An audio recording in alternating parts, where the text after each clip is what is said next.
Sumisipol habang nagmamop ng sahig si Althea. Maya-maya ay biglang may tumalon sa swimming pool. Hala, may tao pala rito. Bulalas niya. Lumapit siya sa Olympic swimming pool na umaalon ang tubig, ngunit wala naman siyang maaninag na lumalangoy. Lumapit pa siya ngunit bigla siyang nadulas at nahulog sa tubig. Tulong! Sigaw niya nang mapagtanto na hindi siya marunong lumangoy. Lumulubog na siya nang may brasong namulupot sa kanyang baywang at inangat siya sa gilid ng pool. Napaubo si Althea dahil sa konting tubig na nalunok. Are you okay, miss? Tanong ng baritonong boses ng lalaki na umahon din sa tubig. Ito ang nagliligtas sa kanya. Okay na ako. Salamat. Turan niya nang makaupo. Sinuyod niya ng tingin ang matangkad na lalaki. Tanging itim na swimming trunks ang suot nito. Bakat na bakat ang malusog nitong pagkalalaki. Teka, parang kilala kita. Anya nang mamukaan ng lalaki. Gwapo ito, halatang may lahing banyaga. May isang tangkalang haba ng buhok nitong maalon. Maputi ito at kakaahit lang ng balbas at bigote. Are you working here? Pagkuwan ay tanong ng lalaki. Opo, part-time cleaner ako dito sa Athlete Training Center. Ako pala si Althea Santa Ana. Anya, nagpakilala na rin. It's 10 in the evening. Magsasara na ang facility. Mamaya po ako uuwi. Sino ka na nga? Tumayo siya. I'm Hugo Guerrero. Tura nito pero bigla siyang tinalikuran. Natigilan si Althea at biglang may naalala. Lumipat siya sa harapan ng lalaki at tinitigan ang mukha nito. Aha! Ikaw yung model ng sikat na perfume at underwear, no? Namaywang pa siya. Yes, I am. Tipid nitong turan at siya'y iniwasan. Kinuha nito ang puting tuwalya na nasa bench. Sinundan niya ang lalaki at biglang uminit ang kanyang ulo. Naalala ko na, ikaw ang kinababaliwan ng ex ko kaya biglang lumantad ang tunay na pagkatao niya. Napapahintong hinarap siya ng lalaki. Is your ex a woman? Hindi, bading siya. 2 taon ko siyang naging nobyo. Ang gago, mas malandi pa pala sa akin. Nahuli ko siyang hinahalikan ng picture mo sa brochure ng sikat na fashion magazine. Inamin din niya na bakla siya. At kaya niya ako niligawan ay para ipakita sa parents niya na tunay siyang lalaki. Kaso, bumigay ng loko kaya hiniwalayan ko. Crush ka raw niya. At dahil sa'yo, tuluyan siyang nilamon ng kabaklaan. Palatak niya. I have nothing to do with your ex-boyfriend. I need to go. Anito, tuluyan siyang iniwan. Umikting naman ang kanya panga sa gigil habang sinusundan ng tingin ang paalis na lalaki. In fairness, mas gwapo siya sa personal. Usal ni Althea at nagtungo sa locker room. Oh Althea, bakit basa ka? Tanong ni Roman, ang kanilang supervisor na lalaki. Nahulog po kasi ako sa pool kanina, sir. Turan niya. Kinuha niya ang kanyang bag sa locker. Sabi ko naman sa'yo, huwag ka na mag-mop sa gilid ng swimming pool. Hindi naman po ako na nag-mop, sa pathway lang. Bakit nahulog ka? Bigla kasing may tumalon sa pool at tiningnan ko kung sino. Kaso nadulas po ako. Mabuti niligtas ako ni Hugo. Si Hugo Guerrero? Gilalas na untag ng lalaki. Opo, sikat siyang atleta at modelo. Saka anak siya ng bilyonaryo, di po ba? Oo, at himalang narito pa si Hugo sa mga oras na to. Madalas 7:00 ng gabi siya umuwi. Hindi kaya stress na naman siya? Ho? Paano niyo nasabing stress si Hugo? Curious niyang tanong. May nagsabi kasi sa akin na atleta rin na sa tuwing stress si Hugo, dito siya pumupunta at nagsasanay sa paglalangoy hanggang hating gabi. Talaga? Na-curious naman siya sa lalaki. Ilang taon ka na pala, Althea? Maya-maya itanong ni Roman. 27 na po ako, sir. Oo nga pala. Ikaw yung ipinasok dito ng working student na janitress sa umaga. Opo, si Jessel yun. Kaibigan ko siya at kababata sa Mindoro. Magkasama rin kami sa boarding house. Nag-aaral ka rin ba? Hindi po. Nagtapos na po ako ng vocational course. Yung hotel and restaurant services. Okay. Sige na, magbihis ka na at pwede ka nang umuwi. Magsasara na tayo. Sige po. May ekstrang damit si Althea kaya nagbihis muna siya bago umuwi. Pagdating niya sa inuupahang apartment ay naroon na si Jessel. Kararating lang galing school. Mainam at napaaga ang uwi mo, Althea. Ani Jessel. Oo, hanggang 11:00 lang ngayon ang operasyon ng training center. Next month para magkakaroon ng regular training ang mga atleta. Anya. Pagal siyang lumuklok sa sofa na yari sa kahoy, nilagyan lang ng foam. Sabado pala bukas at nakadekwat ako ng 2 ticket sa concert ni Jerome Manzan. Nanlalaki ang mga matang tinitigan niya ang ticket na hawak ni Jessel. Crush kasi niya ang singer na nabanggit nito. Talaga? Akin ang isa. Napapatay yung sabi niya. Ay, talagang para sa'yo itong isa at alam kong idol mo si Jerome Marzan. Napayakap siya sa kaibigan. Salamat friend, hulog ka talaga ng langit sa akin. O siya, takay magbibihis na. Matulog ka na at maaga tayong mamamalengke bukas. Wala na tayong maluto. Oo na. Hinalik-halikan pa niya ang picture ni Jerome sa flyers na kasama ng ticket. Kinabukasan ng gabi ay ginamit ni Alfea ang hulugan niyang scooter patungong mall kung saan ang concert. Nauna na si Jessel dahil kasama nito ang mga kaklase. Ang daming tao. Akala ko ba konti lang ang fans ni Jerome kasi may scandal siya last year. Sabi niya nang makapasok sa venue ng concert. Narito rin daw kasi si Hugo Guerrero. Sabi ng matabang babae na katabi niya. Ah, kaya pala. Nang magsimula ang concert ay halos mapatid ang litid ni Alfea sa leeg kakasigaw. Dumagsa pa ang mga tao nang lumabas si Hugo bilang special guest. Nakauwi na nga. Puro Hugo na lang ang bukang bibig ng mga bakla. Angil niya at lumabas ng venue. Kung kailan malapit na siya sa parking area ay biglang nagkagulo sa kanyang likuran. Napatakbo siya sa kanyang scooter at umangkas, ngunit may lalaking humarang sa daraanan niya. Where's the car? Tanong ng lalaki sa mga kasama. Nakasuot ito ng hoodie at salamin sa mga mata. Nasa parking area po ang exit kaso hindi makakaalis dahil sa mga taong nakaharang. Tura ng isang lalaki. Bumusina si Alfea ngunit ayaw umalis ng lalaki sa harapan. Hinahabol pala ito ng mga tao. Ay, ano bang nangyayari? Natatarantang saad niya at binuhay ang makina ng scooter. Napatingin sa kanya ang lalaking nakatago ang ulo sa hood ng jacket. Maya-maya ay bigla itong lumapit sa kanya at umangkas sa gawing likuran niya. Hoy, bakit ka sumakay ha? Baba? Kabadong tanong niya. Drive please, ilayo mo ako sa crowd. Bossy na utos ng lalaki. Sinugod na sila ng mga tao at may humila sa jacket ng lalaki, kaya naalis ang takip nito sa ulo. Nagsuot si Alfea ng helmet at nagmaneho. Anak ka naman ng sinumpang prutas oh, ipapahamak mo pa ako eh. Palatak niya habang hirap sa pagmamaneho. Umalis din ng mga tao sa daan kaya nakalusot sila. Sa Quezon City tayo, sa Falmera Condominium. Utos ng lalaki nang makarating sila sa highway. Uminit na ang kanyang bumbunan. Puisit ka, wag mo akong utusan. Kanina ka pa ah. Singhal niya. Sorry, I don't have a choice. Lumuwag ang security sa exit ng mall at hindi na kontrol ng gwardya ang mga tao na nakapansin sa akin. Hindi na makadaan ng driver ko sakay ng kotse kaya hindi kami malapitan. Ano ka? Celebrity at dinudumog ng mga tao? Amused niyang saad. I'm Hugo. Nagpakilala na ito. Nawindang si Alfea. Hugo Guerrero? Usal niya. Sinipat niya ang replika nito sa side mirror. May takip na ulit ang ulo nito pero nagtanggal ng salamin sa mga mata. Oo, ako nga. Aba, ikaw nga yan. At bakit mo naman naisipang umangka sa scooter ko ha? Paano kung kidnapper pala ako? I recognized you. Mas madali kasi makatakas sa mga tao kung sa'yo ako sasakay. Mahirap makalusot ang malalaking sasakyan sa crowd. Hindi rin makalapit ang ibang bodyguards ko. Ang hirap maging sikat, no? Parang limited na lang ang lugar na pupuntahan mo. Yeah, that's right. Teka, yung nabanggit mo condominium, nadadaanan ko yun papunta sa inuupahan naming apartment ah. Good. Ihatid mo na lang ako sa condominium. Then I'll pay you. Dapat lang nabayaran mo ako, no? Hindi libre ang gasolina at oras ko. Hindi na umimik ang lalaki. Pagdating sa condominium na tinutuloyan ni Hugo, ay hiniling pa ng lalaki na ipasok ni Alfea ang scooter sa private parking lot. Bakit dito tayo pumunta? Tanong ng dalaga nang makahinto sila sa malawak na parking lot na merong 5 magagarang sasakyan. It's my private parking area.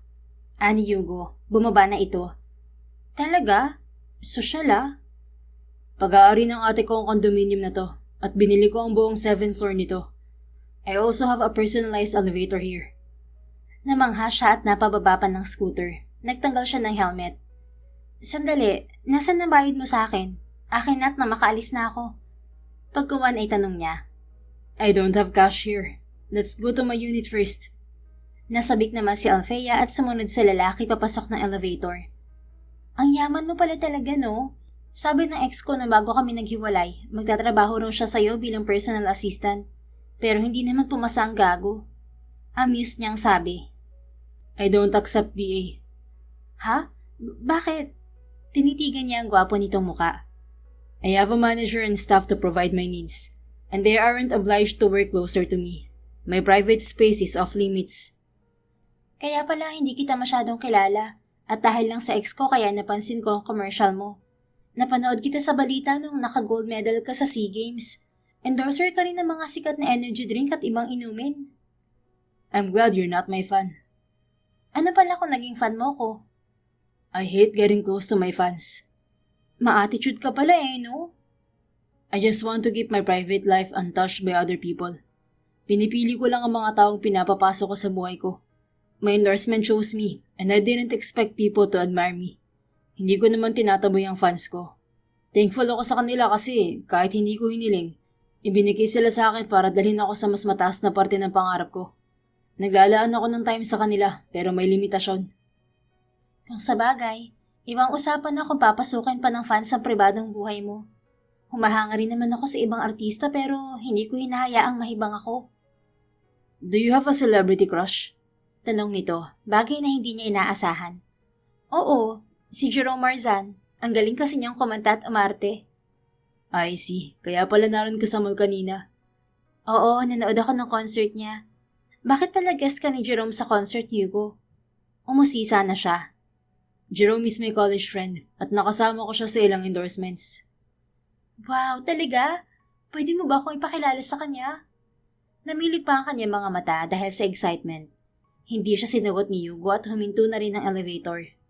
Namangha si Althea nang makita ang malawak na espasyo ng 7th floor. May Olympic swimming pool din doon at hardin. Wow, ang lawak naman dito.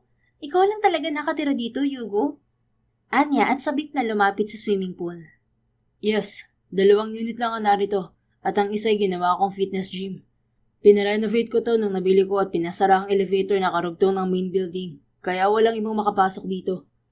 Ani Hugo, sinundan siya nito. Ang yaman pala ng ate mo, no? Nasa naman ang unit mo? There. Napatingin siya sa silid na itinuro ni Hugo. Nang maglakad ito ay kaagad niyang sinundan. Nag-swipe ng access card sa pinto si Hugo at nang mabuksan ay pumasok ito. Pwede ba akong pumasok, Hugo? Sure. Nakangiti siyang pumasok at kaagad na iginala ang paningin sa paligid. Malawak ang unit. May 2 kwarto, may lobby, dining at kusina. Ito lang ba bahay mo? Anya. I have a house in my family subdivision, but I chose to stay here. Mas malapit kasi rito ang trabaho ko. Taray, maliban sa atleta ka at model, ano pa bang ibang pinagkakaabalahan mo?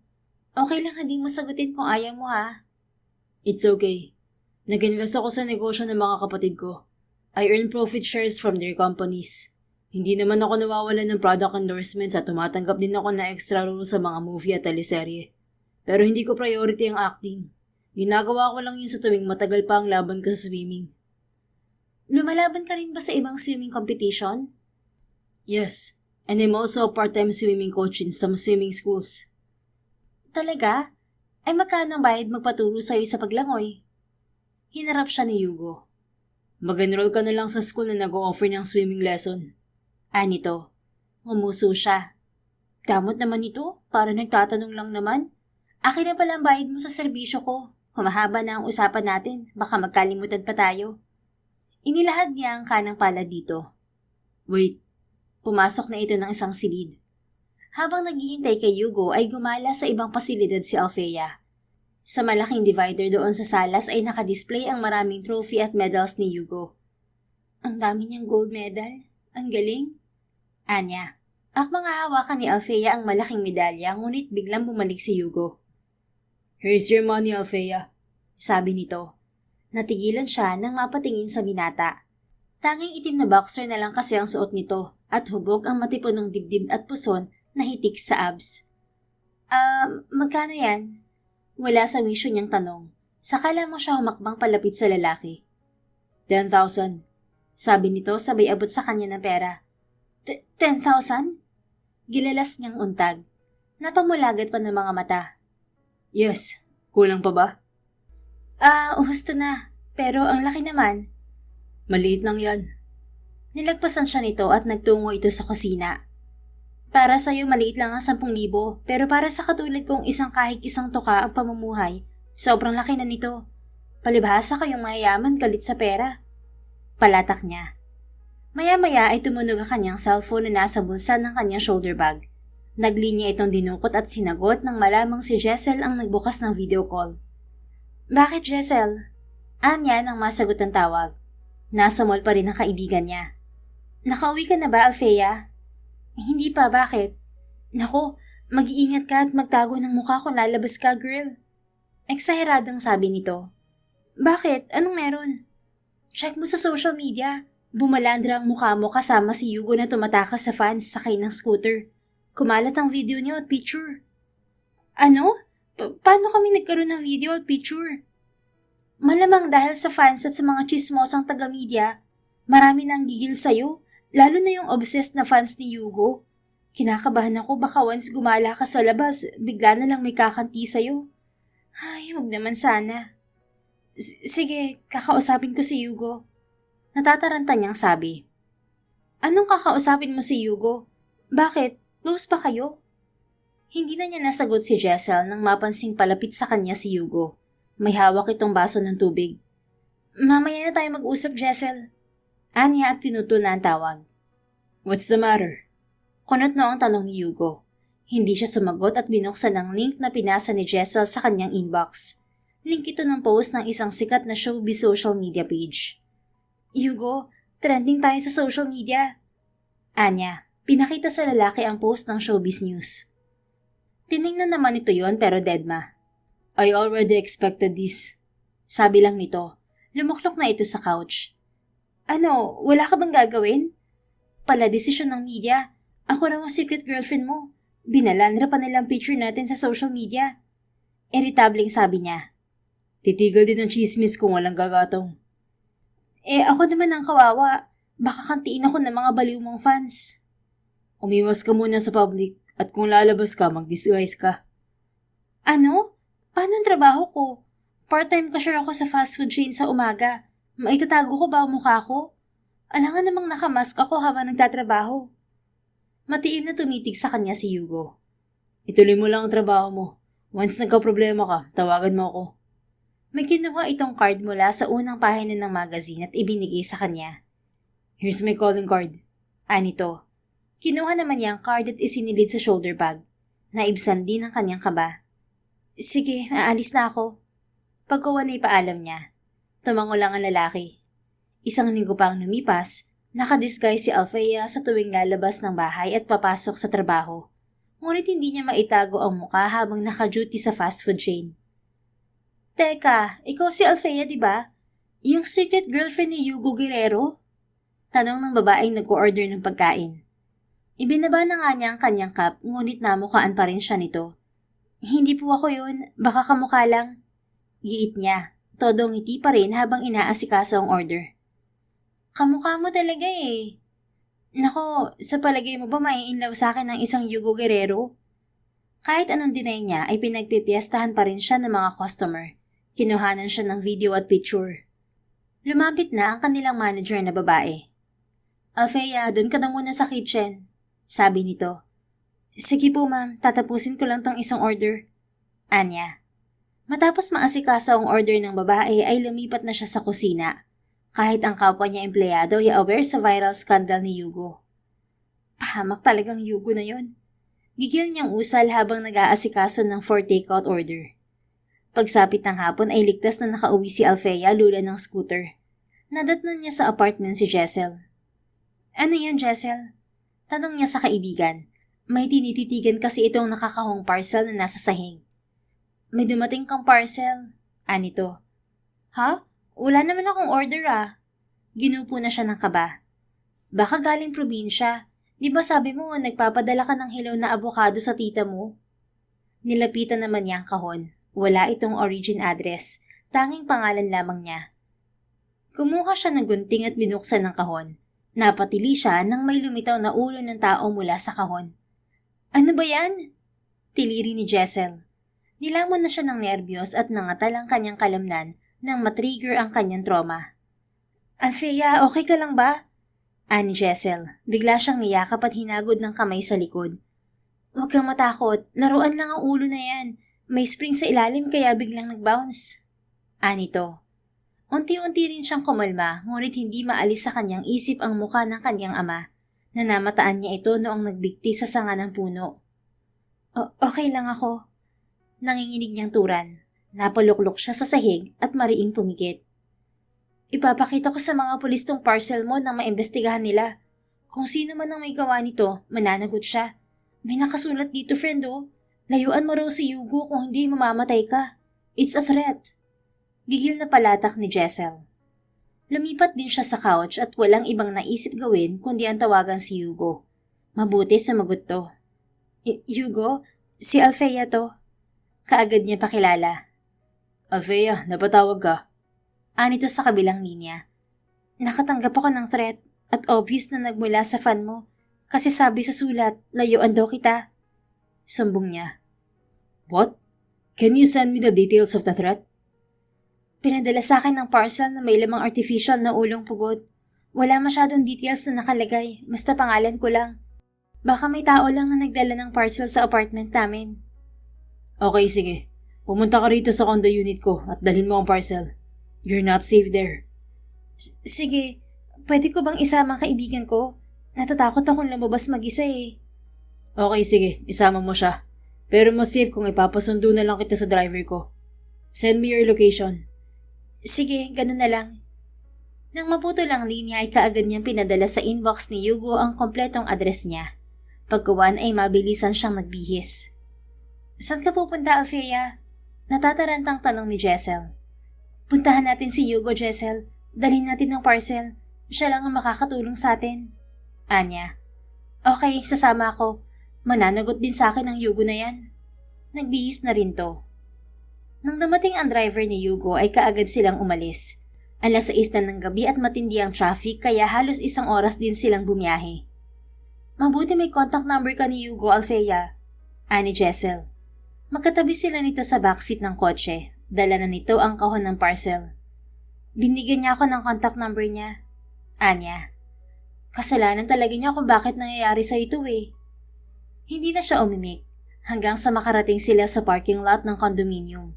Kaagad silang bumaba at lumulan sa elevator. Pagdating sa 7th floor ay nakaabang na si Hugo sa hardin.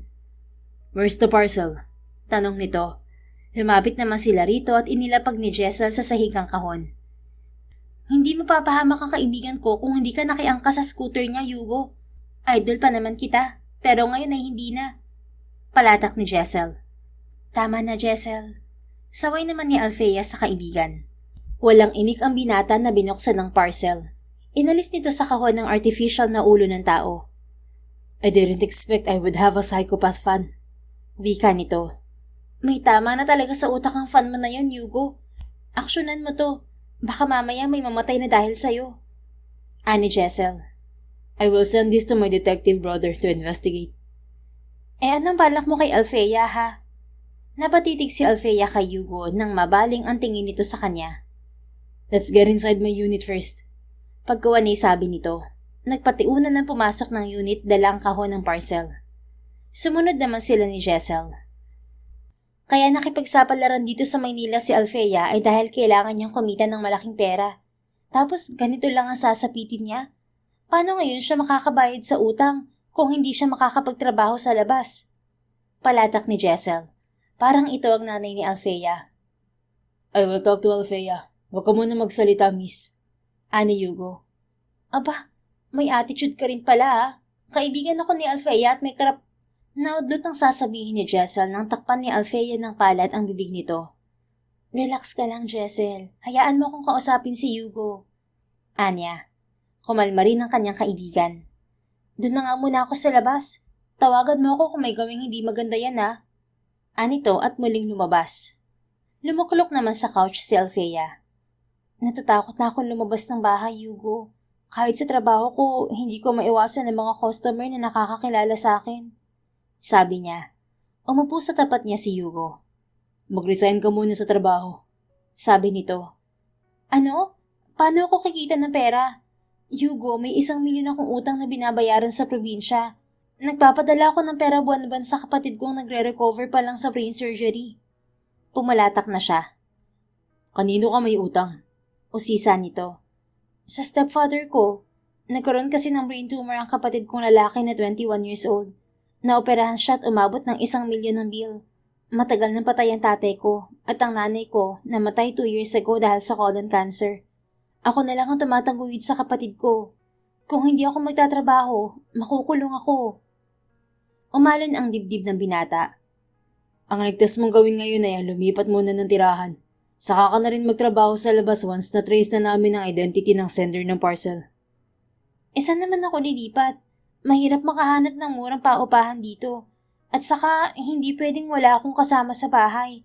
Ang kaibigan ko hindi lilipat kasi mapapagastos siya at malayo sa school. Yung inuupahan lang namin ng mura at walking distance sa school niya. Ikaw lang ang lilipat. Saan nga ako lilipat? You can stay here for a while. Dito sa bahay mo? Nanlaki pa ang kanyang mga mata. Yes, mas safe ka rito. Since ako naman ang dahilan kaya ako napahamak, it's my responsibility to provide you with a safe place to live. Bibigyan din kita ng trabaho. Kumalma rin ang kanyang sistema at nasabik sa plano ni Yugo. Ano naman ang magiging trabaho ko sa'yo? Pagkuha ni tanong niya. You will be my assistant.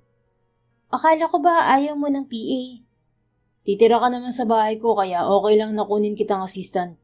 Pero bago yun, bigyan mo ka ng kumpletong detalye sa pagkatao mo. Kung may latest kang resume, mas mainam. Updated ang resume ko. Okay, sige. Paano pala nalaman ng fans ko ang identity mo? Pagkuha ni tanong nito.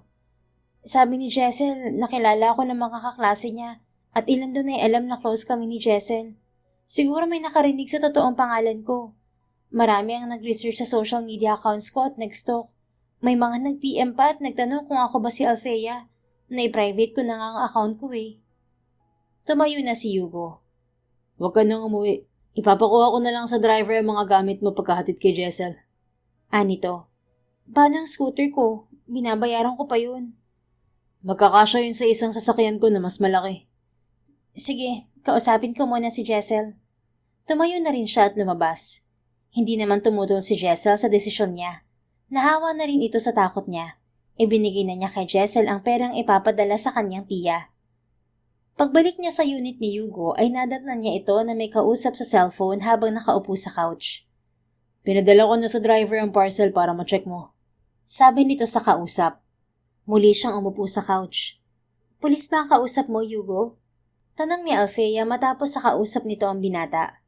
Yes, and he's my brother. Sana mahuli na yun nagpadala ng parcel sa akin. Baka mas malala pa rin ang gagawin niya sa susunod. Hindi na mauulit yun, lalo't narito ka sa akin. Tumayo na ito. Ihahanda ako ang kwarto mo. Pagkuha na sabi nito. Teka, ako na mag-aayos ng kwarto. Apila niya at dagling sumunod sa lalaki. Binuksan nito ang isang kwarto na mas malapit sa kusina. Malawak din ito at may sariling banyo. Wala lang aircon dito pero maaari mong gamitin ang mobile air condition ko. Sabi nito. Ayos lang, sanay naman ako na walang aircon eh. Bubuksan ko na lang ang bintana. Anya, inalis niya ang puting tela na nakatakip sa kama. Kompleto na ang gamit doon. You can start your job anytime. Pero dapat mag-resign ka na sa ibang trabaho mo. Ani Yugo. Yung part-time job ko sa athlete training center, si Jessel nang bahala magsabi sa boss namin. Mag-chat na lang ako sa manager ko sa fast food chain. Nakuha ko na ang sweldo ko kahapon kaya wala na akong hahabulin. Good. About your food. You can cook in my kitchen. I have staff who manage my groceries and food stock. Nagbibigay lang ako ng budget sa kanila para mamalengke. Kung may gusto kang bilhin, ilista mo lang para maisabay sa pamamalengke. Sige, salamat. Feel at home. Maliligo lang ako. Tumango siya at hinatid ng tingin ng binata. Paglipas ng 3 oras ay dumating na ang gamit ni Althea. Konti lang naman ang mga ito at hindi nga napuno ang inuukupan niyang kwarto. Okay na ba ang kwarto mo, Althea? Tanong ni Yugo nang sumilip ito sa nakabukas na pinto ng kanyang kwarto. Oo, at masyado tong maluwag para sa kakarampot kong gamit. May ilang gamit din ako sa kusina pero hindi ko nalang ilalabas. Pahiram na lang na gamit mo Anya habang nagsasalansan ng mga damit sa closet. No problem, basta ingatan mo. Oo naman. Kung nagugutom ka, may food sa kusina. Kumain na ako kanina kaya mauuna na ako matulog. Okay, sige. Salamat. Umalis din si Yugo. Kinabukasan ay gabi na nakauwi si Yugo dahil may taping siya para sa bagong endorsement. Pagdating niya sa kanyang unit ay nakabukas lahat ng ilaw maging sa kusina. Alfea? Tawag niya sa dalaga. Nagtungo siya sa kwarto ni Alfea at sumilip sa loob nang malamang hindi nakalak ang pinto. Tulog na ito kaya ini-off niya ang ilaw. Maybe she can sleep with lights off. Anya. Pumasok na siya sa kanyang kwarto at nagbihis. Maya-maya ay narinig niyang bumukas ang main door sa salas. Nang sumilip siya sa labas ay namataan niya si Alfea na lumabas ng unit. Alfea, saan ka pupunta? Tawag niya sa dalaga. Hinabol niya ito hanggang sa swimming pool. Alfea, wait! Patakbo niyang pigil dito. Isang hakbang na lang ay mahuhulog na ito sa pool kaya napigil niya sa bewang. Napapiksi ito at pumihit paharap sa kanya. Yugo, bakit tayo narito? Takang tanong nito. Nagulat siya nang mapagtanto ang nangyari kay Alfea. She's sleepwalking. I saw you walk outside the house. Anya, umatras siya at pinakawalan to. Naglakad ako? Hala, bumalik na naman ang sakit ko. Bulalas nito. Anong sakit? Kapag inaatake ako ng trauma o nervyos, naglalakad ako na tulog sa gabi, lalo na kung madilim ang paligid ko. Do you have trauma? Oo, simula bata ako. Bahagya itong yumuko, bumakas sa muka ang lungkot. Pasok na muna tayo sa bahay. Paanyaya niya. Sumunod naman sa kanya ang dalaga. Pasensya na, Yugo. Akala ko na wala na tong paglalakad ko na tulog. Simula elementary hanggang college, palagi ko tong ginagawa. May takot ka rin ba sa dilim? Usisa niya. May time lang na natatakot ako sa dilim, lalo kung na-trigger ang trauma ko. What caused your trauma then? Maraming dahilan. Una, nung bata pa ako, ikunulong ako ng kaklase ko sa library namin at inabot ako ng dilim doon. Tapos may nakita akong malaking pusa. Tapos nung first year high school ako, nag-sleepwalking ako at nakalabas ng bahay. Maliwanag ang buwan nun. Nagising lang ako kasi may nabunggo ang ulo ko na paa. Pagtingin ko sa taas, nalaman ko na tatay ko pala yung nakasabit sa sanga ng punong kahoy. Wala na siyang buhay kasi nagbigti siya. Kwento nito. Nanubig na ang mga mata nito at napaluklok sa couch. Bahagyang nanikip ang kanyang dibdib nang marinig ang masalimuot na kwento ni Alfea. Valid ang trauma nito at hindi birong may nagpadala pa ng threat dito. Bakit nagbigti ang tatay mo? Kasi nahuli niya noon si mama na may kaulayaw na ibang lalaki. Galit na galit ako nun kay mama. Nag-asawa siya ulit pero ibang lalaki. Yun na ang stepfather ko. Napabuga siya ng hangin. 11:00 pa lang ng gabi. Matulog ka pa, Alfea. Namimilog ang mga matang tumitig ito sa kanya. Baka maglakad ulit ako, Yugo. Ilala ko ang main door. Maglaka rin ang pinto. Hindi ko namamalayan ang ginagawa ko. Kung hindi ako gugulatin, hindi ako magigising. Baka hindi na ako makatulog kasi sumasagi sa isip ko ang mukha ni Papa. No choice siya kundi ang pakalmahin muna si Alfea. Okay, ganito na lang. Doon ka muna matulog sa kwarto ko. Bukas magpapapunta ako ng doktor dito para ma-check ka. Sige, kukunin ko lang ang unan ko. Tumayo na ito at pumasok sa kwarto. Pumasok na siya ng kwarto at inayos ang kanyang kama. Maluwag naman ito kaya hindi didikit sa kanya si Alfea. Narito na ako, Yugo. Ani Alfea, pumasok na ng kwarto yakap ang unan nito. Maliit ka lang naman, kasya ka na siguro dito. Anya, nilagyan niya ng harang na unan sa gitna ng kama pero mas maluwag ang side niya. Ibig mo bang sabihin na magtatabi tayo sa kama? Nanlalaki ang mga matang tanong nito. Yes, may problema ba? Sa sofa na lang pala ako, Yugo. Ayaw mo ba akong katabi? Ha? Hindi naman sa ayaw. Nakakahiya kasi hindi naman tayo magkaano-ano. It's okay. Wala ka namang gagawin sa akin eh. Humiga na siya. Sigurado ka ba? Hindi ka ba kinakabahan baka kung ano gawin ko sa'yo? Mabilis akong magising. Once dumikit ka sa akin, mararamdaman ko. Sige na, mahiga ka na. Humiga naman ang dalaga pero halos mahulog na sa kama. Ang problema niya, hindi siya sanay matulog na may ilaw. Can I turn off the light, Alfea? May dim light naman dito eh. Yun na lang ang buksan natin. Anya. Sige, basta wag lang sobrang dilim na halos wala akong maaninag. Kinuha niya ang remote ng ilaw at ini-off yun. Binuksan naman niya ang lampshade sa gilid ng kama. Hugo, bakit hindi ka nagdalawang isip na patulugin ako rito sa kwarto mo? Sanay ka bang may katabing babae? Usig ng dalaga. Sinipat niya ito. Nakaharap to sa kanya. Honestly, it's the first time I've allowed a woman to sleep with me. Anya, hindi ka ba nagkaroon ng girlfriend? I had a girlfriend, but we're more like best friends. We never sleep together. Bumibisita siya sa bahay ko, nakikitulog, pero nakabukod ang kwarto. Ang gentleman mo pala. Paano pala kung abusadong babae ako at samantalahin na pagkakataong to? You're not that kind of woman, Alfea. Paano mo nasabi? You didn't even like me when we first met. Oo nga pala. Hindi naman sa ayaw ko sa'yo. Naiinis lang ako kasi nahibang sa'yo ang ex ko kaya nakaranas ako ng first heartbreak. But your previous relationship is ridiculous. Kahit awkward ang relasyon ko sa ex ko, seryoso ako ron, no? Pag-move on ka na lang. Pero ngayon ba may girlfriend ka, Hugo? Sino yung sinasabi ng media na secret girlfriend mo? O musisa na ito? Wala na akong ibang naging girlfriend maliban dun sa kababata ko. I dated women as part of the marketing strategy of a talent agency that handles my modeling career. Maraming nabalitang lihim kong nobya kasi mostly sa nakatrabaho kong modelo, napalapit sa akin. Inaamin ko na may mga babaeng gustong makipagrelasyon sa akin pero ayoko. Ay, bakit? I'm not ready to settle down yet. Ano? Ilang taon ka na nga? Paggawa na tanong nito. I'm 30 now. Oh, nasa hostong gulang ka na ah. Hindi naman porke may girlfriend ka ay kailangan na mag-settle down ka agad. Nagbago ng prinsipyo ko sa pakikipagrelasyon. Gusto ko kapag nagkanobya ako, yung magiging asawa ko na. Karamihan kasi sa nakikilala kong babae sa showbiz ay hindi pa ready magkapamilya. Ayoko magpahaba ng relasyon at sa huli magkakasawaan lang. Sayang ang panahon at effort. My first relationship taught me that love is not a playground where you can quit anytime you get tired. It is a serious matter, and we must be responsible. Kung sa bagay, ang iba kasi ay kumukuha lang ng karanasan kaya gusto iba-ibang karelasyon. Ganun ka rin ba? Hindi no. Nakipagrelasyon ako kasi naisip ko na masaya kasi may karamay ako sa lungkot at saya.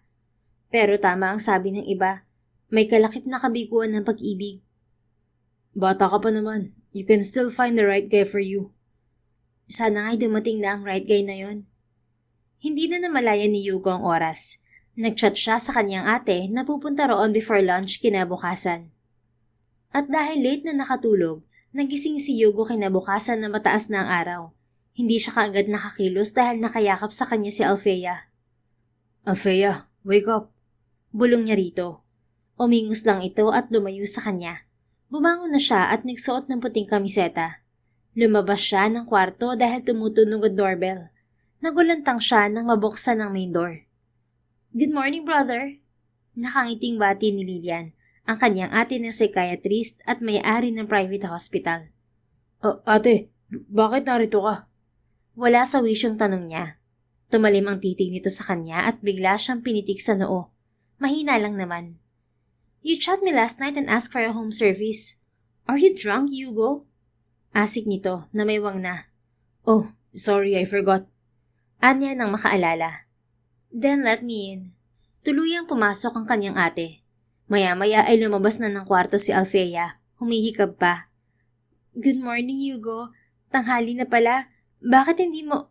Ani Alfea, ngunit natigilan nang makita si Lilian na nagulantang din. Oh, good morning, lady. Should I call you sister-in-law? Pagkawan ay sabi ni Lilian. Sister-in-law? Nawiwindang namang saad ni Alfea.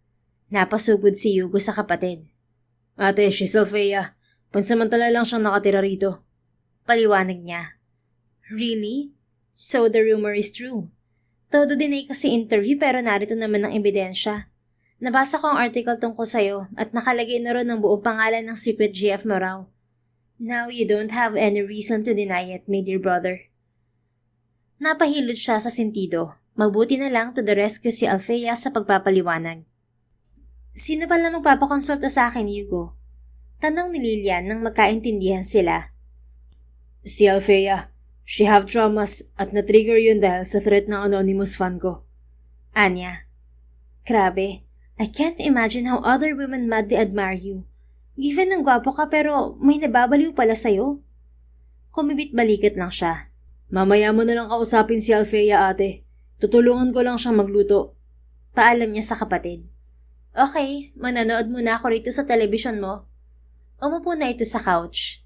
Pinuntahan naman niya sa kusina si Alfea. Samantala, natataranta na si Alfea at hindi malaman kung ano ang lulutuing ulam. Are you okay, Alfea? Tanong ni Hugo.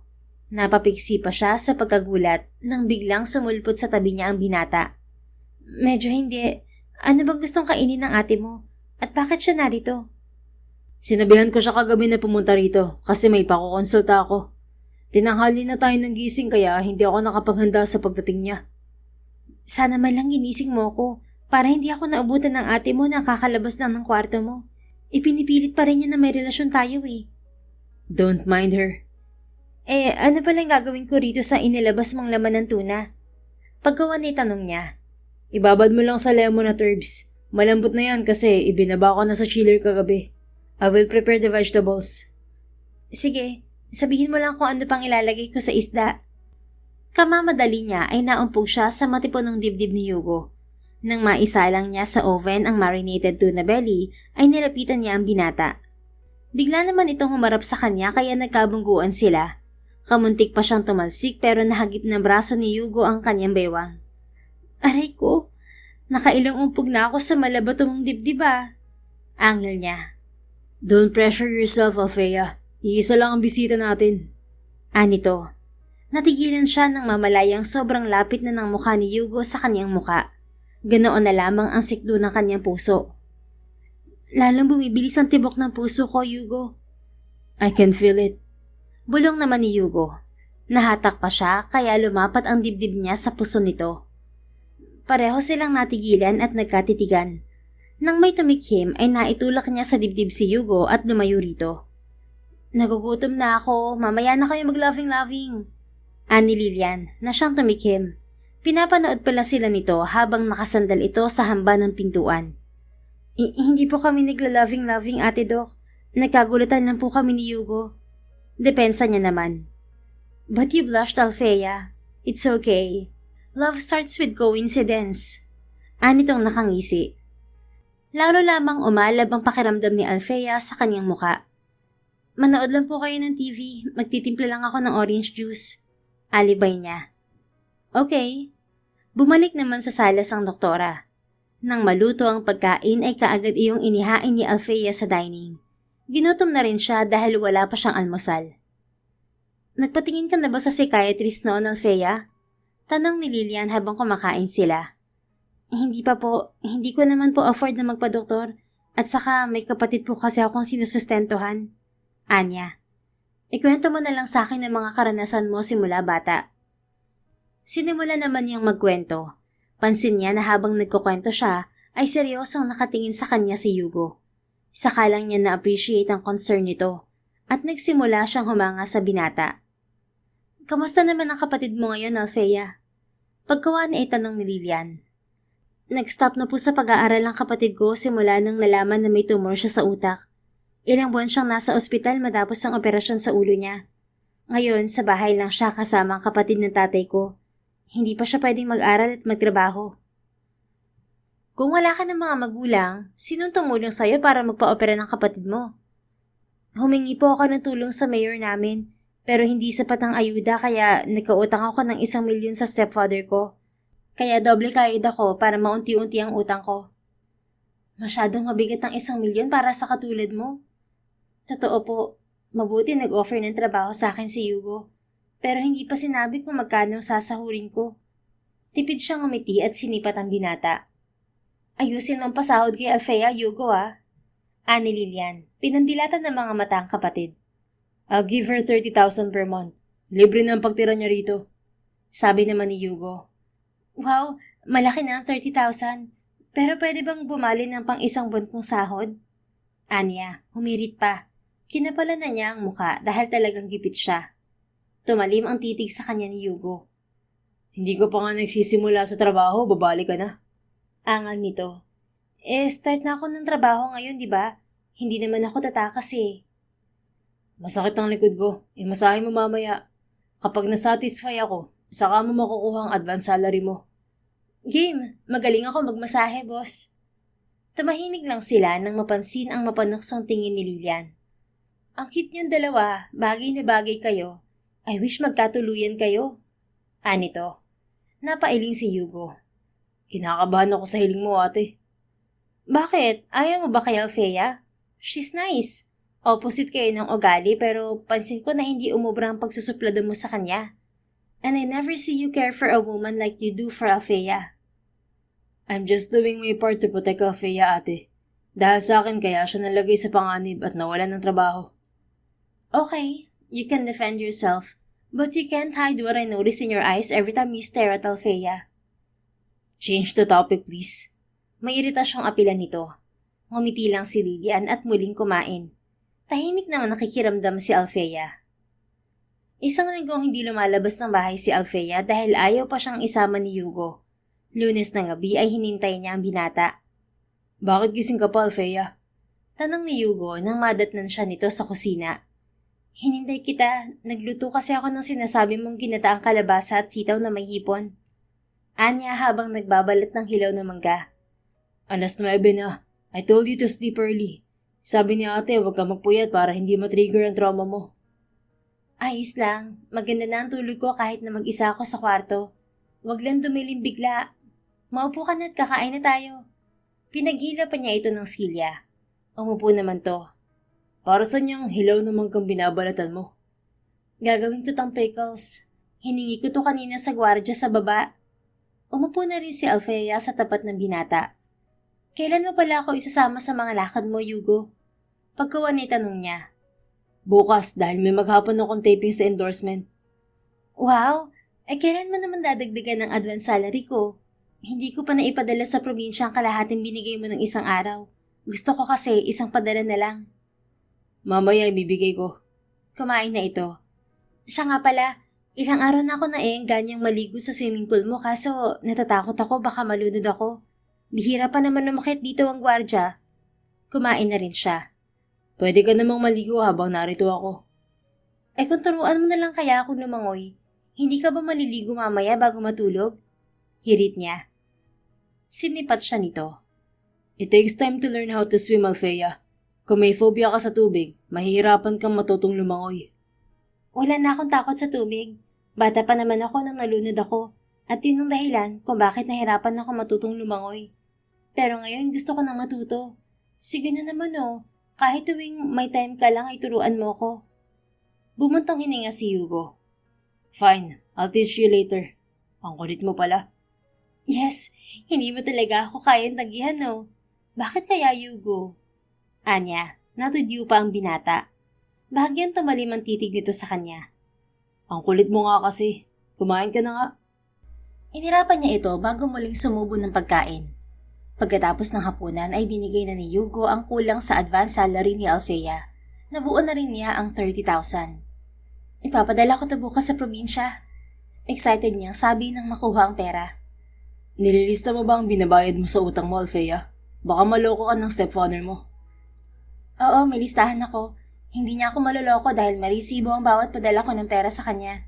Hinihiwalay ko talaga ang padala sa kapatid ko para may mas malinaw akong ebidensya. Good. Kung okay ka na, mauna ka na sa swimming pool. Maliligo na tayo? Nasasabik niyang saan. Tumango lang ang binata. Yes, maliligo na kami ng mahusay na swimmer. Pasigaw niyang sabi habang sumasayaw patungo sa kanyang silid. Napailing na lang si Yugo habang pinapanood si Althea na sumasayaw palayo sa kanya. At hindi niya namalaya na napangiti siya. She's cute.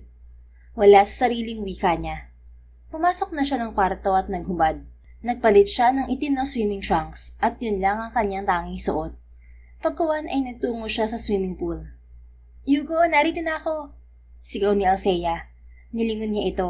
Nakatayo na ito sa stainless na hagdan ng swimming pool at tanging itim na underwear ang suot. Namangha siya sa alindog nito. Bakit underwear lang ang suot mo? Baka lamigin ka. Anya habang palapit sa dalaga. Talagang lalamigin ako kasi mababasa ako. Ano ka ba? Pili ang sabi nito sa may tawa. I mean, kapag umahon ka, malamig ang dampi ng hangin sa balat kasi open dito banda. Ayos lang, nagpahid naman ako ng langis sa likod at puson. At huwag kang mag-alala, hindi langis na manananggal ang ginamit ko, kaya hindi mapuputol ang bewang ko. Nagbiro pa ito. Silly. Napailing siya, at hindi niya maikakailang nagugustuhan na niya ang ugali ng dalaga. And maybe it's not just her behavior, pati ang buong pagkatao nito. Ano, magsisimula na ba tayo? Pagkawan ni tanong ni Althea. Sige, bumaba ka na sa pool. Anya, hanggang saan mo bang lalim ng tubig? 7 feet ang lalim ng pool at walang mababaw. Kasi pinagsasanayan ko rin to sa iba't ewang swimming styles. Nako, dapat sa mababaw muna tayo. Wear the life vest first. Kinuha niya ang orange na life vest sa gilid ng shower area at inihagis kay Althea. Nasalo naman ito yon at isinuot pero hindi alam kung paano itali. Nilapitan niya ito at inayos ang vest. Basic lang muna ang ituturo ko sa'yo. Anya habang tinatali ng maayos ang harapan ng vest. Natuon ang titig niya sa maamong mukha ni Althea na nakatingala sa kanya.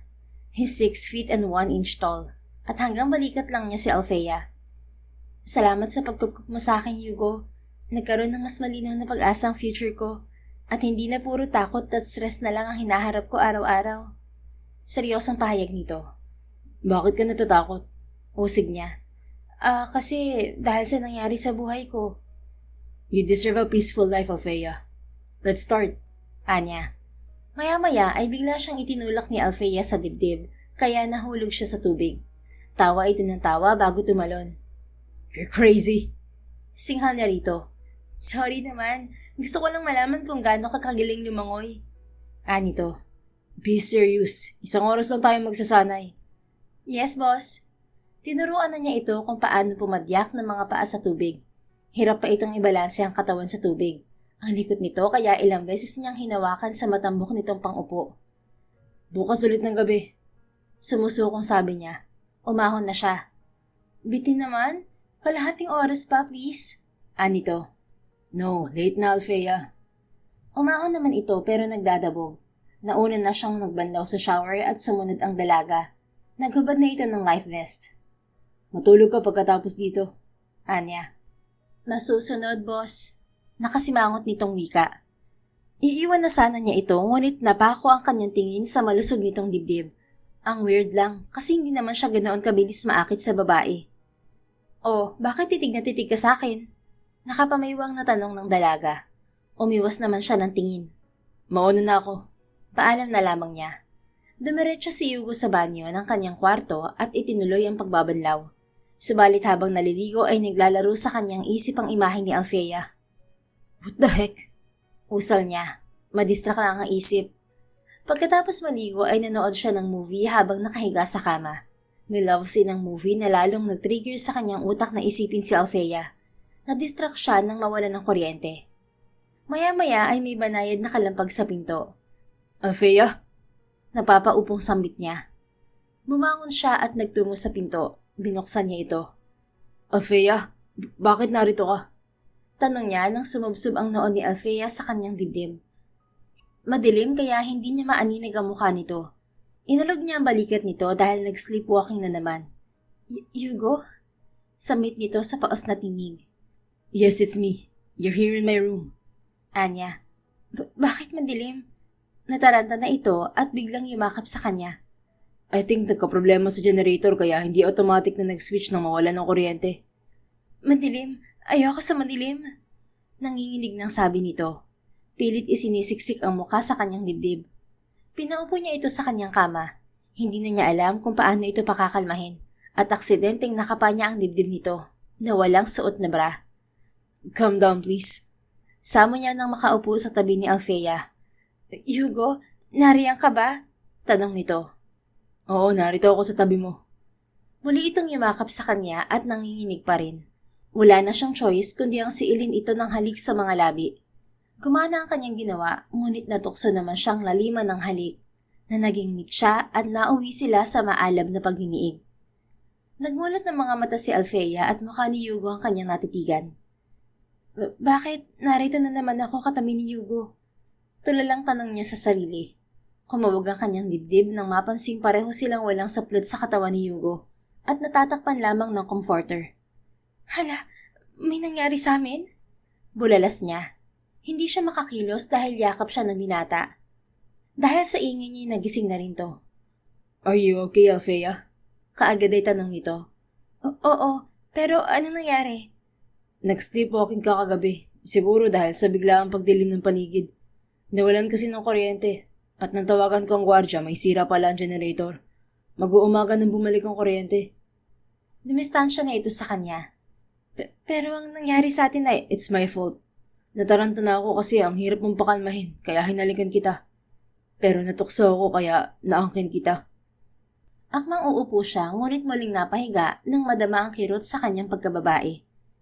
Sorry, nawalan na rin ako ng kontrol sa emosyon. Nag-hallucinate na ako. Anya. Tuluyan nang umupo si Yugo at nagsuot ng underwear. It's okay. I'll take responsibility for my actions. Magpahinga ka muna. Maghahanda ako ng almusal. Anito at tumayo. Hindi malaman ni Alfea kung matutuwa o matatakot siya. Kung ano-ano na ang kanyang naiisip. Patay, paano kung mabuntis ako? Pananagutan kaya ako ni Yugo? Dahil masama ang pakiramdam ni Alfea, kinabukasan na siya sumama kay Yugo sa taping ng endorsement nito. Pinadala na lamang niya kay Jessel ang pera para sa kanyang kapatid. Saan tayo pupunta, Yugo? Tanong niya sa binata nang makapasok sila sa gusali. Sa opisina ng manager ko, may pag-uusapan muna kami. Anito. Pagdating sa isang silid ay bumungad sa kanila ang magandang babae na naka-red dress. I told you not to bring Alfea to your taping, Yugo.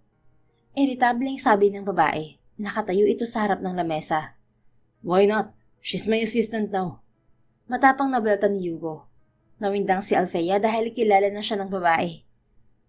Pinalalala mo lang ang chismis tungkol sa'yo, Yugo. Alam mo namang maraming talent sa agency na insecure sa'yo. Baka makaposted sila ng picture o video at ipakalat na naman. I don't care, Miss Jane. I'm here for the endorsement, and the company doesn't care about my current status as long as it won't affect their brand. Fine. Ituloy mo ang gusto mo. Basta once nagka-problema ka, huwag mo akong bulubugin. Sige na, pumunta na kayo sa venue ng taping at ikaw na lang ang hinihintay. Walang inig na umalis si Yugo, hila-hila sa kanang kamay si Alfea. Bakit na malaban ka sa manager mo, Yugo? Curious na tanong ni Alfea nang lula na sila ng elevator. Nasa tamang lugar naman ako para lumaban. Pero paano kung bigla kang matanggal sa agency niyo? Yun talaga ang gusto ko, ang makalipat ng agency at mag-iba ng talent manager. Bakit naman? May natuklasan ako, Alfea. Pumihit ito paharap sa kanya. Ano yun? Miss Jane is responsible for your death threat. Paano mo nasabing siya? Gilalas niyang untag. Nahuli ng pulis ang lalaking inutusan ni Jane na magdala ng parcel sa apartment niyo at nakita sa CCTV. Napaamin ng kapatid ko ang lalaki at tinuro si Jane. Kahapon nakausap ko sa phone ng assistant ni Jane at inamin niya na matagal na raw siyang may gusto sa akin. Kaya pala lahat ng project ko sa endorsement ay walang kasamang babae kasi ayaw ni Jane. Lahat ng nalilink na artista sa akin ay sinisira niya ang karir. Once natapos itong huling kontra ko sa agency nila, aalis na ako. 1 buwan na lang naman. Saktong matatapos ang huling taping ng endorsement ko. Ako naman ang hahabulin ng mga kumpanya sa brand ambassador, kaya walang problema. Grabe, matagal ka na pala niyang gusto. Yes, and it makes sense kung bakit sobrang territorial niya sa akin. Umigting ang panga niya sa gigil. Ang sarap ingod-ngod sa puti kang babaeng yun. Pinag-initan pa niya ako. Gigil niya ang usal. Natigilan siya nang bigla siyang akbayan ni Yugo. Saktong huminto ang elevator. Diretso ang lakad nila hanggang sa parking lot na may nakaabang na paparazzi. Yugo, may mga reporter. Kabadong sabi niya. Keep closer to me, Alfea. Anito, nakaakbay pa rin sa kanya. Hinarang na sila ng mga reporter at pinipilit si Yugo na magsalita tungkol sa relasyon niya. Yugo, hanggang ngayon ay marami ang nakaabang sa kasagutan mo tungkol sa secret girlfriend mo. At ngayon, magkasama kayo ulit. Ano ang aasahan naming sagot? Tanong ng babaeng paparazzi. Inunahan na ni Alfea ang pagsagot ni Hugo. Assistant na po ako ni Hugo. Anya, akmang lalayo sa binata pero muli siya nitong inakbayan. Yes, the rumor was right. Alfea is my girlfriend and we're living together now. Pag-amin ni Hugo. Umugong na ang bulong-bulungan ng mga tao. Ibig po bang sabihin ay nagli-live-in na kayo? Tanong naman ng isang lalaki. That's right. Kung ganon, may aasahan na ba ang fans niyo na kasal this year? Tanong muli ng babae. About the wedding, we're not sure yet if it will happen this year. Maybe next year after the Southeast Asian game. Marami pang gustong magtanong pero biglang dumating si Jane at pinagtataboy ang mga paparazzi. Are you crazy, Hugo? Bakit umamin sa mga paparazzi? Gigil na usig ni Jane. It's the right thing to do, Jane. Lahat ng mga sinabi ko ay totoo. Malilate na ako sa taping. Excuse us. Ani Hugo at tinalikuran nila ang nag-aamok na manager nito. Dagli silang lumulan sa van. Satisfied naman si Alfea sa nakitang reaksyon ni Jane. Halos ma-deform na ang panga nito sa gigil. Ano palang plano mo kay Jane ngayong alam mo na siya nagpadala ng death threat sa akin, Hugo? Tanong niya sa binata, nakatabi niya sa upuan. I filed a case against her. Ang kuya ko nang bahala ron. Salamat naman. I'm sure titigil na si Jane sa kahibangan niya. Obsessed na siya sa'yo. Titiyakin ko na mananagot siya. Pagkatapos ng taping ni Hugo sa gabi, ay dumiretso sila sa restaurant ng hotel ng kuya nitong si Lorenzo, na naging asawa ng ex-girlfriend nito.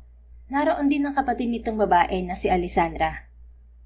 Ikaw pala ang babae sa trending issue ni Kuya Hugo, Alfea. In fairness, mas maganda ka pa kumpara sa mga dinidate ni Kuya noon. Ani Alessandra.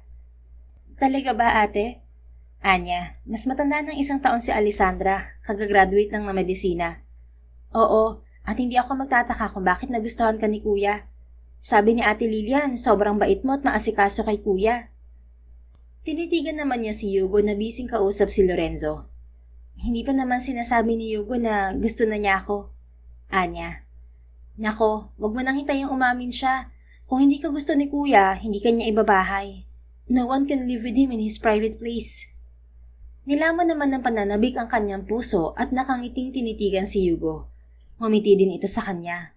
Tuloy ay naghuramenta daw ang kanyang puso. 10:00 na ng gabi natapos ang hapunan kaya pagdating ng bahay ay diretso higa si Alfea sa kama ni Hugo. Dito ako matutulog, Hugo ah. Anya. Dito ka talaga matutulog dahil ayokong magpuyat kakabantay sa'yo. Sabi nito habang nagbibihi sa kanyang harapan. Bakit kasi binabantayan mo ko? Kasi pabigla-bigla ka naglalakad na tulog. Hindi ka lang makatulog na hindi ako katabi eh. Tudyo niya. I admit, nasanay na ako nakatabi kita, Alfea. At kayakap mo ko? Dugtong niya. Kunot noong nilingon siya nito. Napatili naman siya dahil wala pang suot na underwear ang binata. Ano ka ba? Magsuot ka nga ng brief. Nakapikit niyang angil.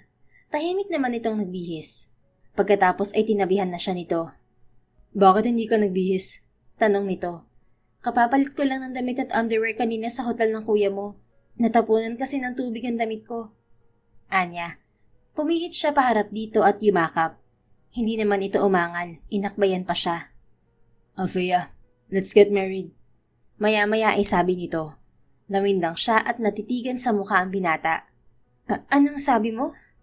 I want to marry you. Teka, nahihimbang ka ba? Bakit mo ako pakakasalan? Malakas ang pakiramdam ko na mabubuntis ka. Paano mo naman nasabi yan? 1 beses lang naman may nangyari sa atin ah. 1 beses nga lang, pero sure ako makakabuo tayo. Napaparanoid ka lang ata. Kung natatakot ka lang, kaya mo ako pakakasalan, hindi ako papayag, Hugo. It's not just about your possible pregnancy, Alfea. I will marry you because I like you. Napaupo siya bigla at tulalang tinitigan ang seryosong mukha ni Hugo. Nagbubunyi ang kanyang puso. Seryoso ka ba?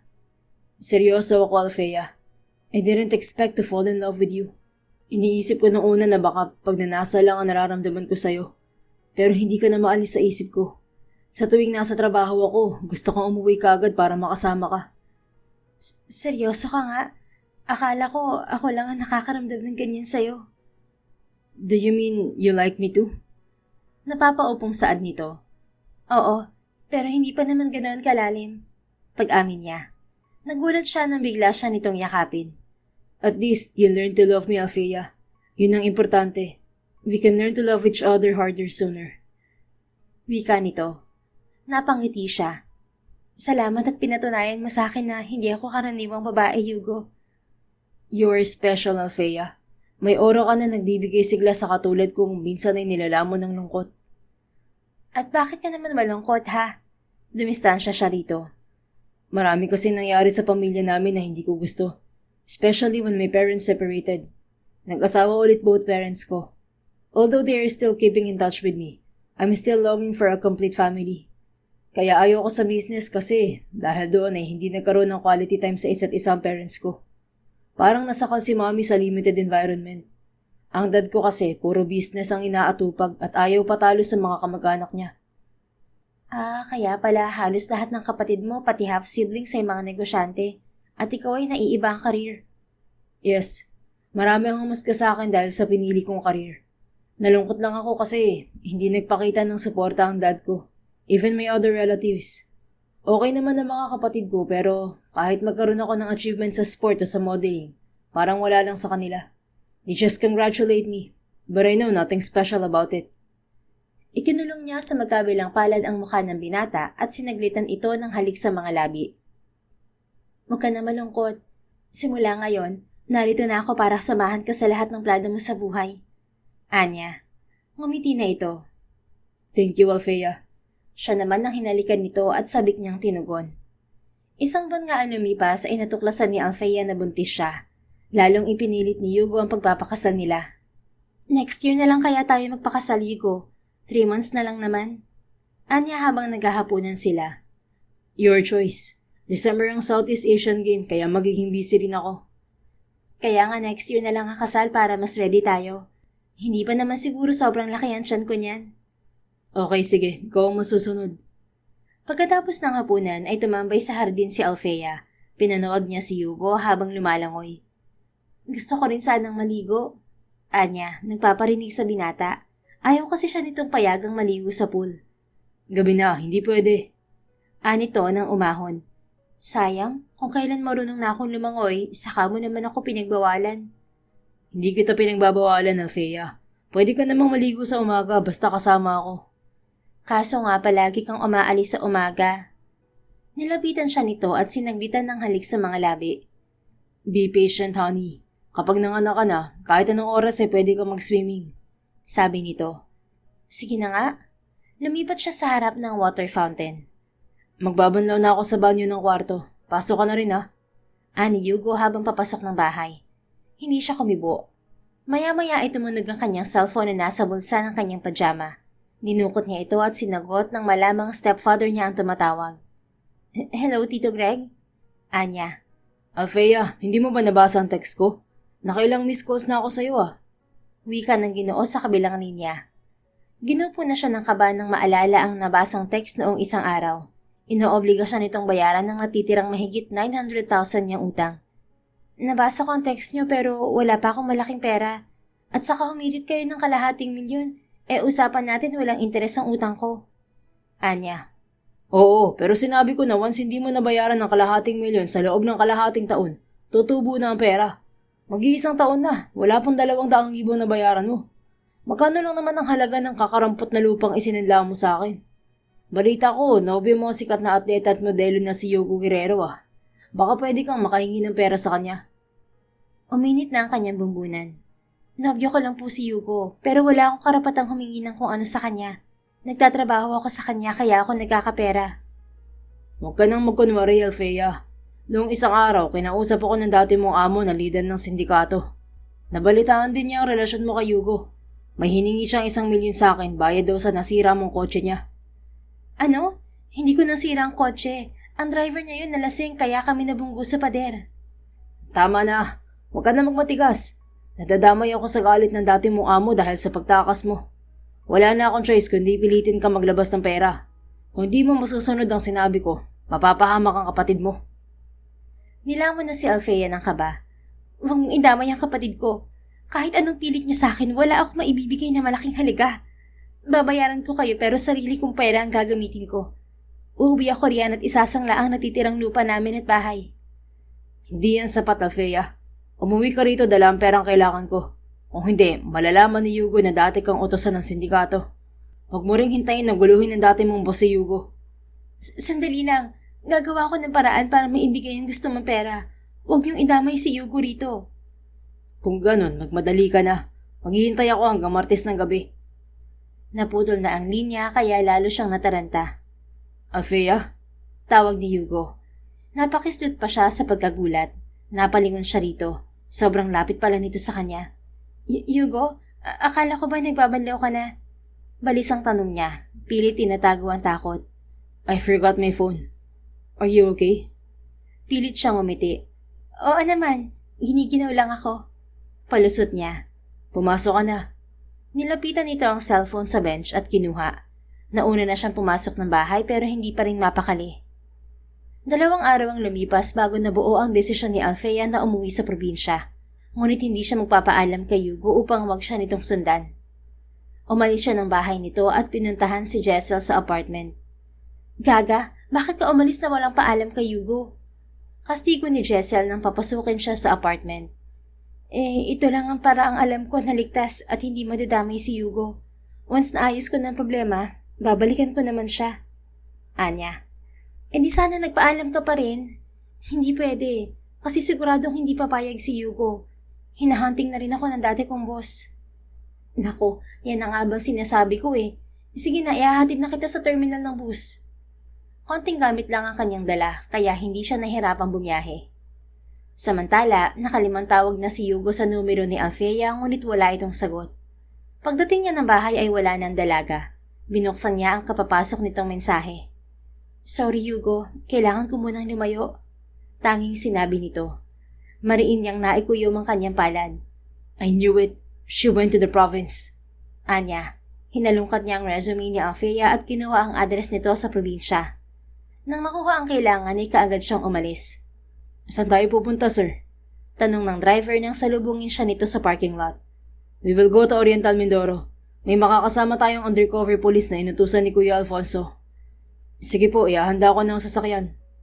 Lumulan na siya sa kotse na pinaandar ng driver. Dumating na rin ang 3 undercover police na pinadala ni Alfonso. May sariling sasakyan din. Nakatulog sa biyahe si Yugo. Nang magising siya'y naroon na sila sa bahay ni Althea. Kaagad siyang bumaba ng kotse. Althea! Tawag niya nang mapansin ang lalaking palabas ng bahay. 5:00 pa lamang ng umaga. Sino po kayo? Tanong ng lalaki, may hawig kay Althea ang muka. Nasaan si Althea? Tuluyang lumapit ng gate ang lalaki. Nasa ospital po siya. Ospital? Bakit? Nagpanik na siya. Hinimatay po siya kagabi matapos silang magtalo ng stepfather ko. May dumating na polis at nagkagulo. God, sana okay lang sila ni baby. Samahan mo kami sa ospital, please. Sige po. Nang makarating sa pampublikong ospital ay kaagad niyang pinuntahan si Althea sa public ward. Nakilala siya ng mga tao roon pero hindi siya malapitan dahil sa mga pulis. Yugo? Manghang sambit ni Althea nang makita siya. Nakaupo ito sa kama. Sinugod na niya ito at niyakap. Bakit nagdedesisyon ka na hindi sinasabi sa akin ha? Wala ka man tiwala sa akin? Usig niya rito. Sorry, ayoko lang na madamay ka sa gulo. Kahit nasa bingit ka pa ng kamatayan, kailangan kasama mo ako, Althea. Nagtaas na siya ng tinig dahil sa hindi kontroladong emosyon. Napaluhan dalaga. Kasi niloko ako ng stepfather ko. Hindi naman pala totoong hinahabol ako ng dati kong boss na sindikato. Siya lang ang may sabi na sinisingil ako ng dati kong boss. Sambong nito. I know your struggles. I heard you talking to your stepfather on the phone. Inalam kong ibang detalye tungkol sa stepfather mo at nag-report na ako sa kuya kong pulis. Then ipinasa niya ang detalye sa local police station dito.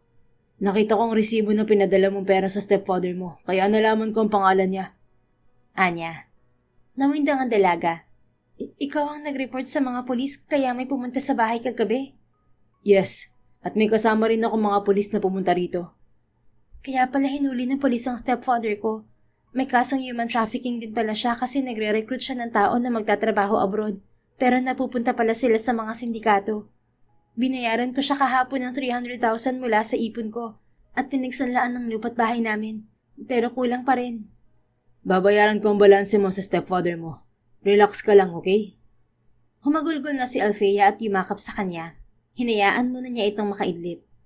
Nakatulog din ng maayos si Alfea at nang magising siya ay nasa private ward na siya. Nasaan si Yugo, tita? Tanong niya sa ginang na nakamulatan niya. Pumunta siya sa police station. Pinatrace niya rin ang dati mong boss kasi baka may banta rin sa buhay mo. Ani Rosing, ang kanyang tiya. Napangiti siya nang maisip kung gaano siya kamahal ni Yugo. Maya-maya ay dumating na si Yugo kasunod ang bodyguards nito at si Alvin, ang kanyang kapatid. Diretso ang lapit nito sa kanya. Okay ka na ba, honey? Tanong ni Yugo matapos siyang gawaran ng halik sa noo. Oo, okay na ako. Nakangiting turan niya. Binayaran ko na ang balanse mo sa stepfather mo. Ibinigay ko sa kapatid niya ang pera. Natubos ko na rin ang lupa't bahay niyo. Ang tungkol naman sa dati mong boss, wala ka naman daw utang sa kanya. Nadakip na pala siya ng polis at matagal nang walang operasyon ng grupo niya. Wala ka nang dapat alalahanin, honey. Nagsinungaling nga sa akin ng stepfather ko para lang makahutot ng pera sa'yo. Nalaman kasi niya na nobyo kita, kaya akala niya pwede na kitang hinga ng pera. Inalalayan siya ni Yugo pa upo. Huwag mo nang isipin yun. I will stay here until you recover. Anito, okay na ako. Pwede na tayong bumalik ng Maynila bukas. Okay. What about your brother? Okay na ba siya o kailangan pa magpagamot? Magaling na si Alvin. Magaling ang doktor niya pero baka next year pa siya makapag-aral ulit. Isama mo na lang siya sa Maynila. May pamilya naman ang tita mo rito, di ba? Oo, meron. May 2 anak siya at kasama niya sa bahay namin. Kasi hiwalay na sila ng asawa niya. Nakausap ko na si Alvin. Payag naman siya na sa Maynila titira at papaaralin ko siya. Napaluhan naman si Alfea dahil sa galak. Maraming salamat, Yugo. Ang buti mo talaga. Kaya mahal na mahal kita eh. Humihikbing wika niya at napayakap sa binata. I love you so much too, Alfea. Kaya natakot ako noong nalamang umalis ka. Please, no matter what happens, always talk to me and ask for help, okay? Paulit-ulit siyang tumango. Nang sailin siya nito ng halik sa mga labi ay kaagad siyang tumugon. Nakalimutan na nila ang mga tao sa paligid. Pwede ka na raw umuwi, Alfea, sabi ng kanyang tiya. Saka lamang sila naghiwalay ng binata. Kaya mo na bang tumayo, honey? Tanong naman ni Yugo. Oo naman, nahilo lang naman ako. Okay na ako ngayong narito ka. Masiglang sabi niya. At titiyakin ko na walang sino mang hahamak sa'yo. Si Jane, yung manager mo, baka manggulo rin siya. Anya nang maalala ang babae. Nahuli na siya ng mga pulis. Mabuti naman. Malaya na tayo, Yugo. Salamat sa'yo. Inalalayan pa rin siya nito patayo at hinagkan sa noo. Salamat din sa pagdating sa buhay ko, Alfea. Bubuo tayo ng pamilya. Magkasama nating palalakihin ang anak natin at magiging mga anak pa. Bulong nito. Malapad siyang ngumiti. Bumalik din ng Maynila sina Yugo at Alfea kasama si Alvin. Dahil wala nang banta ng panganib, pinaaga nila ang kanilang kasal na sinuportahan naman ng pamilya ni Yugo. At upang matutukan ng pagbubuntis ni Alfea ay madalang na tumanggap ng endorsement si Yugo. Nag-invest na rin sila sa negosyo at mabilis tumago kasabay sa pagdating ng panganay nilang lalaki. Sa kanilang kwento, naipakita na sa kabila ng takot, pagsubok at mga maling akala, ang katatagan at pagtitiwala sa isa't isa ang tunay na susi para magtagumpay. Hindi nasusukat ang pagmamahal sa kadalian ng buhay, kundi sa kakayahan nitong maghilom at magbigay ng pag-asa sa gitna ng dilim.